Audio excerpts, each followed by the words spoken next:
Well, good morning and welcome, everyone.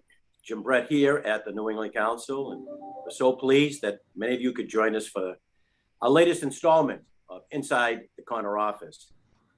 The Council, of course, is back to our in-person programming, and we have several great events coming up in the next couple of weeks. Later this week, we will host the first in-person Capital Conversation breakfast in Washington since before the pandemic, and our guest will be Senator Ed Markey. May 3rd, we'll be in Hartford, Connecticut for a Capitol Hill report with Congressman Joe Courtney.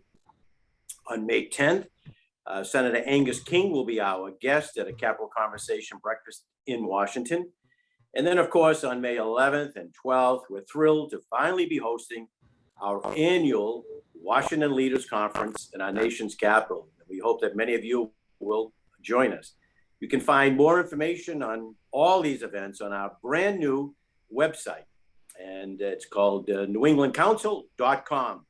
If you haven't had a chance to visit it, I'm very pleased with it. We got some great feedback, but please check it out. It's a great resource for all our members to stay connected with the New England Council and up to date on everything that we have going on. Well, today's guest is a leader of one of the most well-known and well-respected companies, not just here in New England, but around the globe.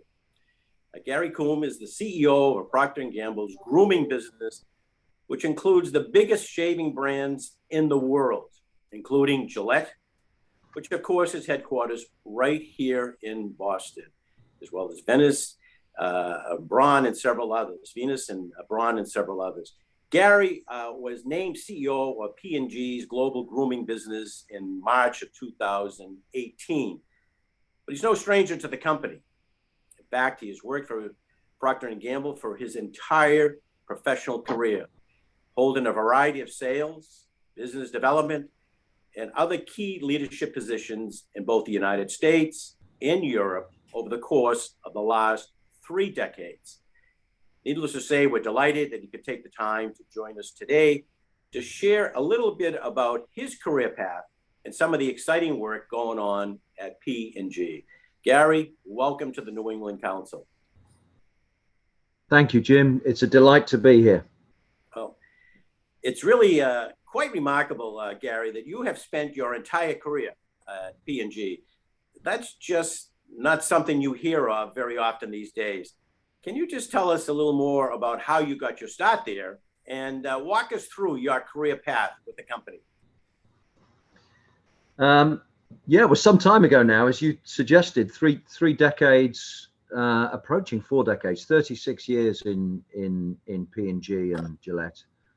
I was a young graduate. My girlfriend at the time had a friend who worked for this company called P&G, and that was my introduction to the company. You know, I've only ever applied to one company in my life. I've only ever had one interview in my life.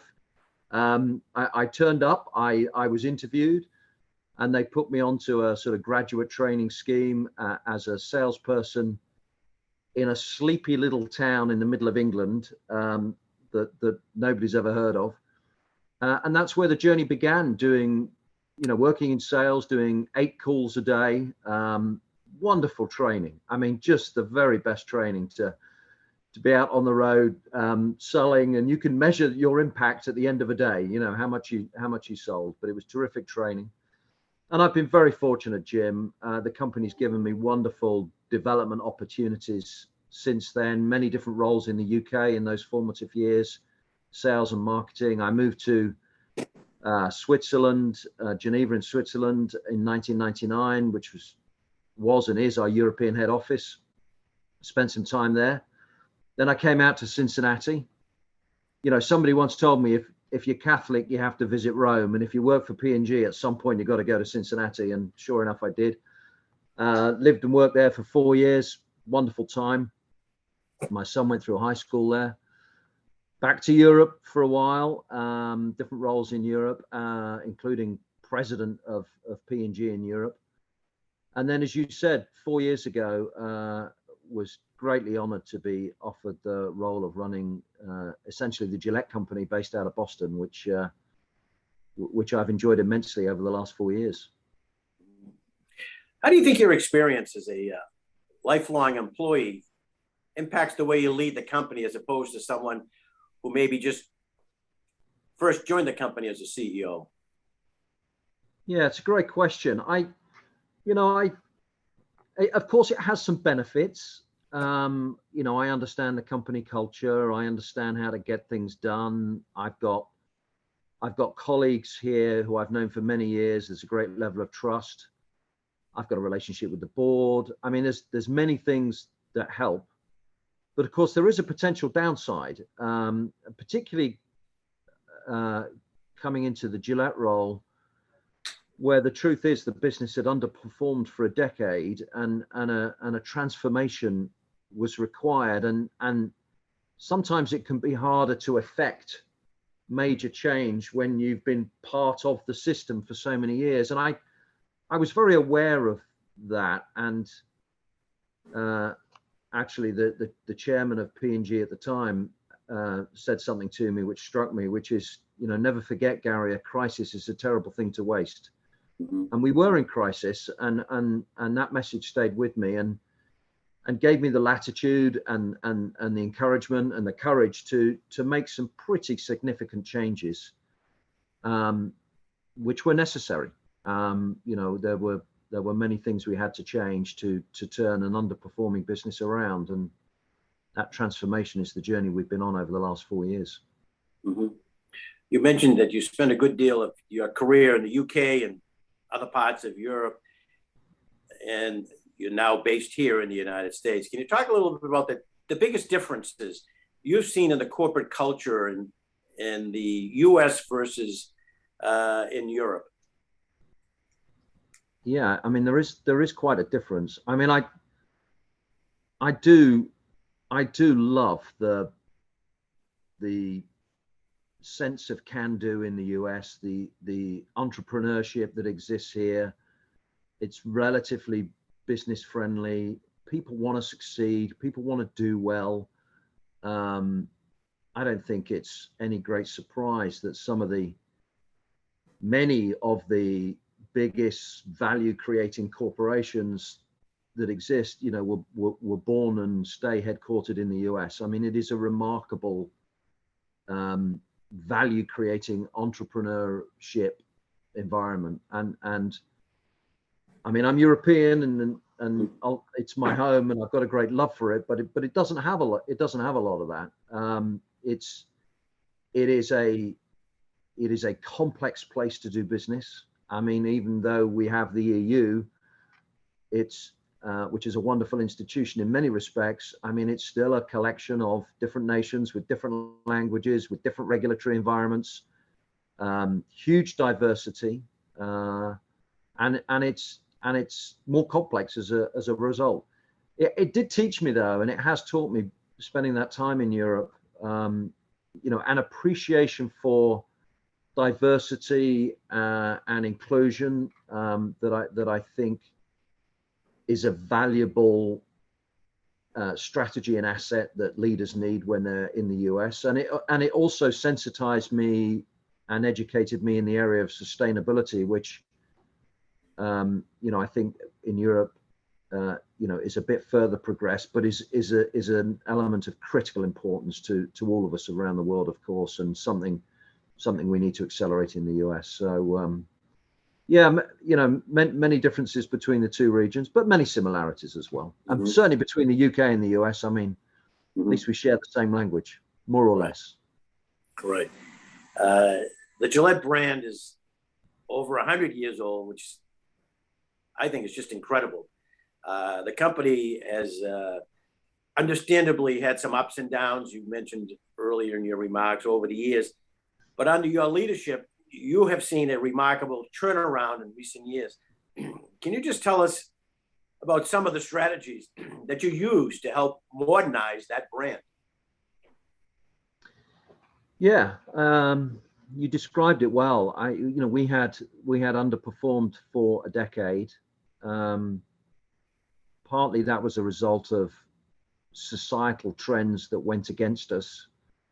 I'm delighted, Jim, that you are clean shaven, but you and I also shave my head, incidentally. So there's more you can do yet. There's more you can do yet. Right. Yeah. But you and I are in the minority. You know, I mean, more than 50% of guys in North America and in Europe, you know, wear facial hair. So, you know, that societal change went against the business for a long time, and we just underperformed. I mean, we weren't connecting with younger generations as we should do. We missed a few innovation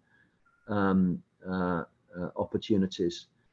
So it was about transformation, and there were a number of elements to it. I mean, from a strategy point of view, turning the business from a wet shaving business into a grooming company was right at the core of what we did. Rather than, and I'm overstating it to make the point slightly, but rather than keeping our fingers crossed and hoping beards went out of fashion, we thought, well, why people need to groom beards? Actually, people who have beards still shave, right? They shave their necks. They buy products to look after facial hair. So let's get into that business. We launched a brand called King C Gillette, now well over $100 million in sales, which is focused on guys with facial hair. We reconnected the brand with the younger generation, very different advertising. We put sports back at the center of the Gillette brand, very important. We worked hard on transforming the Venus business, which is our female shaving business, which was somewhat old-fashioned and had a very stereotypical old-fashioned portrayal of women, which just was out of sync with the modern world, and we've transformed that. We moved a lot of decision making out of Boston. It was a very centralized, somewhat autocratic company, and we've empowered the regions to do what they need to do to win in their local markets. I mean, this is truly a global business. I mean, born in Boston, proud to have been here so long, but we operate in every single country in the world where we're legally allowed to, and we're brand leader in every single country in the world bar one, and that one being Japan, and we're working on that one.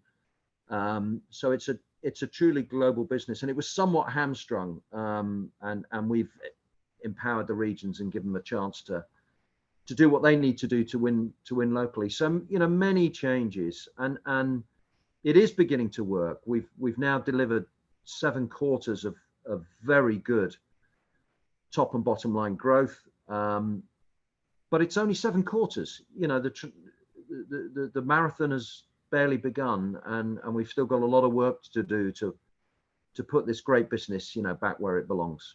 Mm-hmm. Did you see those numbers increase during the pandemic of men just deciding to let the hair grow on their face? That those numbers just went off the chart? I mean, the pandemic wasn't kind to us. Even those guys who were clean shaven shaved a lot less often when they were socializing a lot less, going into the office a lot less, doing everything via Zoom. You know, that was a headwind that we had to take on. Now we also have, as you mentioned, Braun is one of our brands, electrical appliances that benefited a little bit.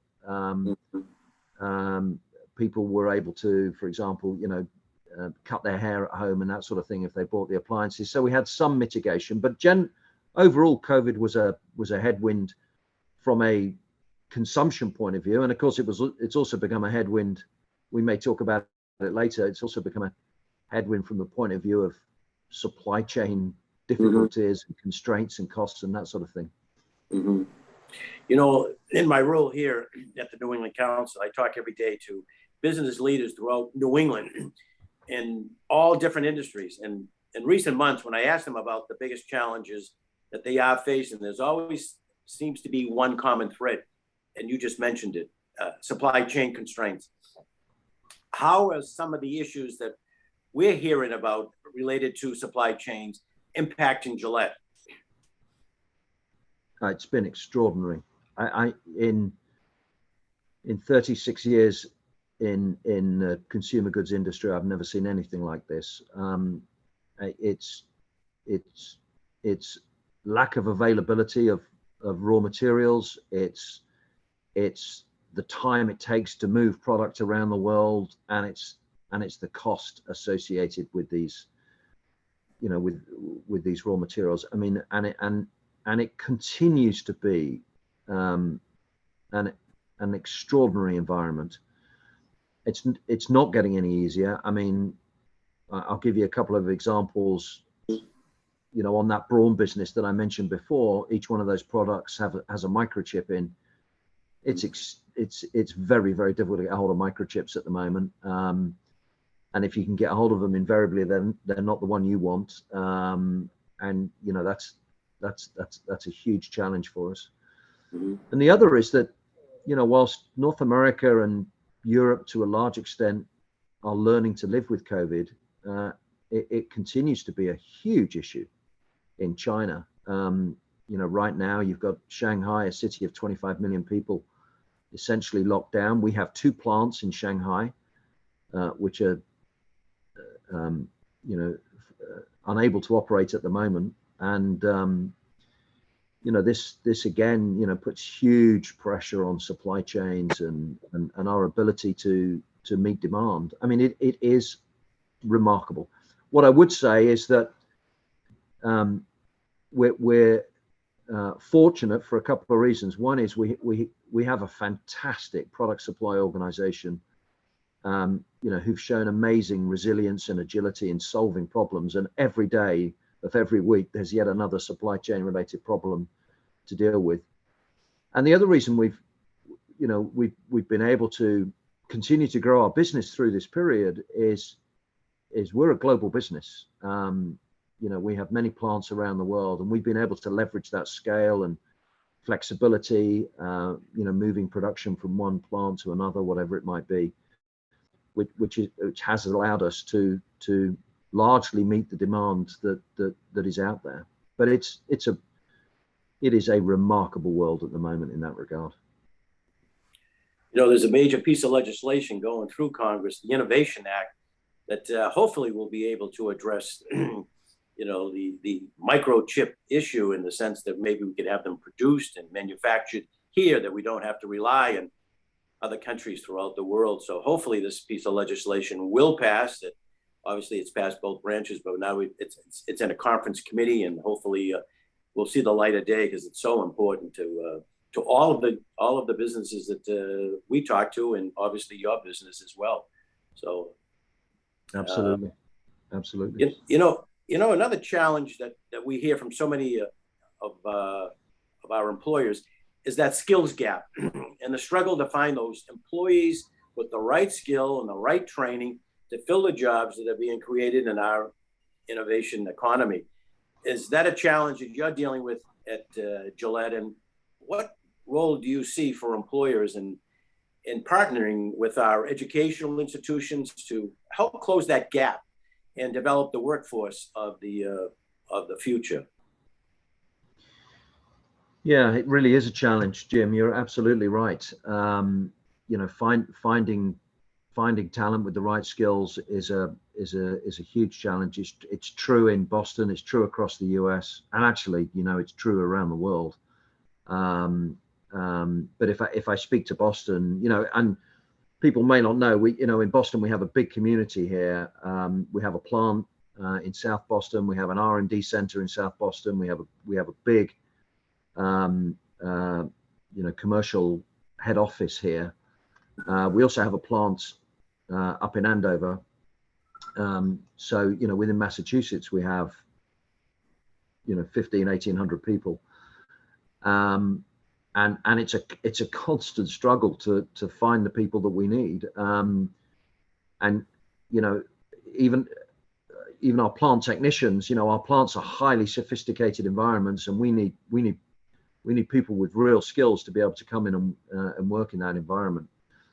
I mean, in your question, I think was the answer, which is you have to invest heavily in partnership with the academic institutions in and around you, to be able to make sure that those institutions are turning out the talent that you want, and making sure that we can get access to them. So we have strong partnership with so many of the schools in the area. Harvard, MIT, Benjamin Franklin Institute, Dearborn, of course. And we work very closely with these organizations in order to, as I say, make sure that we're getting the people out with the right skills and giving them an opportunity to come and work with us. It's all about partnership. Unfortunately, you can't just put a little poster in the window saying we're hiring. It's not as simple as that anymore. You've got to get out there and work with the institutions to make sure the skills are there. Mm-hmm. And on the topic of workforce, I know that Gillette is committed to fostering diversity and inclusion within your own workforce here in New England and around the world. Can you just tell us about some of the initiatives that you have in place to reach those goals? Yeah, this is a really important question. One of the things I spoke about, the transformation that we're going through at Gillette, and one element of that transformation was to have diversity and inclusion, equality and inclusion, as we call it, as a central business strategy, not as a kind of bolted on thing that we should do in addition to turning the business around, but have it built in and have people understand and recognize that we can't turn the business around unless we have an organization that is more diverse, more equal, and more inclusive. And that was a big change. It was a big change to strategy. It was a big change to philosophy. And it's something that I'm very passionate about, because if you want to field the best team, which of course we do, in order to compete effectively in our industry and win, we need to field the best team. In order to field the best team, you've got to pick from the full squad. I mean, incidentally, you have to subscribe to the belief that on average talent is equally distributed regardless of your ethnicity, age, sexual orientation, nationality, etc., gender. But as soon as you get over that hurdle, which of course I think most people have, I hope, as soon as you have, then of course, if you want to field the best team, you've got to pick from the whole squad. And there is so much talent out there that we weren't accessing, whether it was female talent or African Americans or Hispanics or APA or whatever it might be. So we made it a core business strategy, and what that then led to were clear targets. All of my senior vice presidents have clear targets on gender diversity and on multicultural diversity, and real targets that are measured. And when it comes to bonus time at the end of the year, that's one of the things you needed to have hit. We've also, whilst representation is of course important, it's only part of the journey. The real game changer is inclusion. It's having people walk through the doors of Gillette and feel they can bring their whole selves to work, feel empowered and enabled to contribute and lead with the same opportunity as everybody else. And that inclusion work is the really hard work. And we have very active affinity groups for gender diversity, for African Americans, for Hispanics, etc. Gable, as we call it, sexual orientation affinity groups, and they're very important, and they have a very, very public profile on our campus. And I spend a lot of time, with them, and making sure the organization understands how important that is. And we're getting there. I mean, we've still got a long way to go. On gender diversity, we're 50-50. So representation is pretty good. Inclusion, still work to do. Multicultural diversity, we're at about 30%. We want to get to 40, so we've still got work to do there. And I think those groups are feeling more included, but again, much more work to do. So that journey continues. But I'm very passionate about it, and I absolutely have no doubt that the fact that we are more diverse than we were and more inclusive than we were is a key driver of the better business results that we are now posting. I can tell the passion that you have for that issue, obviously. I know another top priority for Gillette is sustainability. You mentioned it earlier. We know that Europe is more progressive on this front than the United States. So I'm curious how your background in Europe has influenced your approach to sustainability and some of the steps that Gillette is taking to be more sustainable and environmentally friendly. Yeah, I mean, another critical area, and actually another area where, my view is that this needs to be not bolted on, but built into your core business strategies and everyday operations. And certainly sustainability is, a chosen business strategy for us now. And you know what? I think the fact, when you run a company that's been around for 120 years, that history also has you think about the next 120 years, right? I mean, having been around for 120 years, we don't just want to be around for the next 10 or 15. We've done 120, for sure we want to do another 120. And when you take that kind of long-term view, of course, then it's obvious that these problems have to be solved. I mean, the planet can't keep going like it's going. We can't just keep consuming natural resources at this rate in perpetuity. I mean, it's a statement of fact. Climate change is real. And I do think, working for a company that's been around for the sort of time that Gillette's been around does give you that perspective. So we are setting about, certainly doing our bit.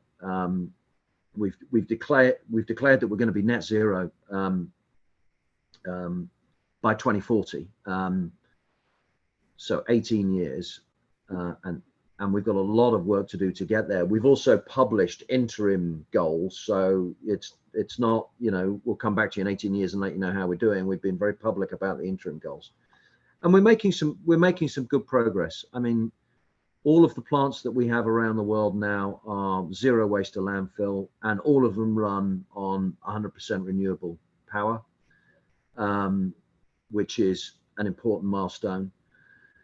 But and greenhouse gas emissions are reduced substantially. Our water consumption is reduced substantially, but we've got more to do in those areas, and that journey continues.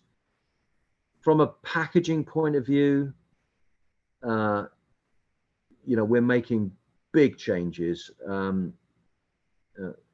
If you think of Gillette razors, for example, I mean, around the world they were sold in plastic packaging, and we've recently moved to fully recyclable cardboard packaging. That's an extraordinary positive impact. That's the equivalent of saving 90 million plastic water bottles from the environment every year. That one change, and we've made that change across the world. Now again, more still to do, but we are making these changes. And the final thing I'll say is you can't do this alone. You need partnership. You need partnerships in technology to come up with solutions on reuse of plastics and how you can manufacture with PCR resins and that sort of thing. I mean, these are challenging technical issues that you need partnerships to solve, but also working with partners to allow consumers to recycle our products. We have a partnership in the US with a company called TerraCycle that gives all consumers an opportunity to recycle their blades and razors. So much going on. I mean, I've talked a lot there, but yes, it's important. We're committed to it, It's the right thing to do, and progressively it'll be a source of competitive advantage as well. Is it also cost saving for you, the bottom line? Not only good for the environment, but good for the bottom line? You know, ultimately it's good for the bottom line, because unless we solve these problems, we won't have a business. Mm-hmm. So the NPV of these decisions is always positive in my view. But sometimes you do have to swallow short-term cost hits, Jim. There's no avoiding that. Mm-hmm. And I think if business adopts the view that unless it becomes cheaper, I'm not going to bother, then we will find ourselves in a great deal worse place than we are now. And progressively, consumers will start to turn away from your business because they will seek solutions that are more sustainable. I mean, that really is happening in Europe now. You talked about Europe being at the front edge of this, and I think they are. I mean, sustainability and the sustainability profile of products is a key determinant of consumer choice, and progressively that will happen in the US as well. You know, like so many of the corporations based here in New England, Gillette has just been a very generous and very engaged corporate citizen, for which, needless to say, we are extremely grateful. But maybe you can just highlight a few of the ways that Gillette has worked to support local communities here in New England. Yeah, we're very proud to be part of Boston. You know, King C. Gillette set this business up on the premises that I'm sat in today, 120 years ago, and we're very proud to be part of this community. And we do want to contribute. We do want to contribute to the community, and we have done so in the past, and we're absolutely committed to. You know, we make grants. We support United Way. That's one of our chosen partners, with significant grants. A lot of employee contributions as well that we match.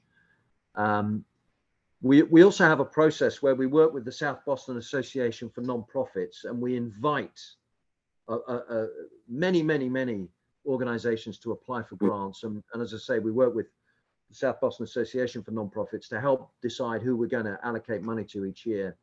And we typically allocate money to about 40 organizations each year, mostly concentrated in the area of homelessness, which, as we all know, is a problem in our city, and sort of organizations that work on health and hygiene and that sort of thing. So we certainly do that.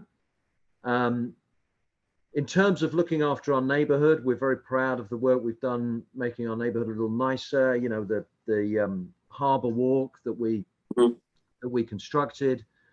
We've donated land to the city to support the climate resiliency work that needs to be done. So you know, we want our community to feel good about our environs and invest in it to make it nice for everybody. And then the third thing I say is, you know, in times of crisis, we like to help. And, you know, COVID really presented us all. I mean, it seems like an age ago now, but if you cast your mind back to when it started, simply accessing PPE was the huge challenge. And not just for us as private citizens, Jim, but you'll remember the hospitals in Boston were short of PPE and basic things. And I was so proud of the Gillette community here, because a number of them stepped up and said, we can design and manufacture face shields for use of frontline medical workers. And we did it. We transformed part of our plant and created a new manufacturing process within weeks. And we manufactured 100,000 face shields that were used by the doctors and nursing community in the Boston hospitals during the early days of that pandemic. We also converted part of our Andover plant to make hand sanitizer, which was in short supply. So, And you know what was Mm. so heartwarming about that was I didn't have to ask anybody to do it. You know, our people stepped up. They're all very proud of the community, Mm. love being in New England, love Boston, love Massachusetts, and wanted to help out. And it's great to see. It's great to, I mean, going through a pandemic like that is desperately difficult for us as a community, but there are positives. And when you see us come together and help each other out, not just in Gillette, of course, but so many organizations in the area, it's good to know that humanity's still in a good place in terms of the crisis. Yeah, it's a great story. It's very uplifting, and we need more of those uplifting stories. How about a very serious question to wrap up our conversation? I understand that as a Brit, you are a very big fan, a huge fan of European football, which we, of course, call soccer here in the US. But our own local American football team has your company name on its stadium. So I guess my question is, does this mean we maybe have won you over and made you a, quote, Patriot fan? Well, you have. Oh, I made mean, news. your question is right. I'm a kid. I grew up in London, Right. and I'm a keen fan of Arsenal Football Club, as we call it. You know, you'll never chip away at that diehard loyalty that I have for Arsenal. But of course, living and working in Boston, and working in the Gillette company, you know, I am a very keen Patriots fan, and I've, you know, had the opportunity now to work with the Crafts, who are, you know, I mean, we were talking about helping out the community. They do such a wonderful job helping out the community as well, and Absolutely. they're great friends and great partners. I've been to the stadium many times to watch the Patriots. I always enjoy it. And you know what? I think, you know, we had the last season wasn't too bad. A rookie quarterback who did pretty well. I mean, as a team, it's coming together. And I'm hopeful that we can continue to progress and, you know, have another Super Bowl victory parade in the city. I hope that's going to happen. Yeah. Well, as long as Bill Belichick's there, we all can be very confident that he's got something up his sleeve to make sure that we are again competitors and probably end up in that Super Bowl again, because he's the best of all. He certainly is. Yeah, he certainly is. Well, Gary, this has been an enjoyable period for me. It's been a treat. Gillette is part of my DNA. I start every day with the blades and the shaving cream, and longtime customer, and I thoroughly enjoy your product. And my whole family is also a fan of Gillette. So continued success, and I really, again, enjoyed the opportunity to hear you passionately talk about the two issues that obviously are very important here in New England. That's the diversity and inclusion and sustainability. You really show your passion on those two issues, that you are committed, and it's just nice to hear a CEO take a leadership role on issues like that. So continued success. Obviously, I don't think you're going to be looking to go anywhere else. You've only had one interview in your whole life, so I think you might be staying there for a couple of more years, and we hope you are. They need your leadership. But again, thank you for taking the time to be with us today. Thank you, Jim. It's a great pleasure. Great.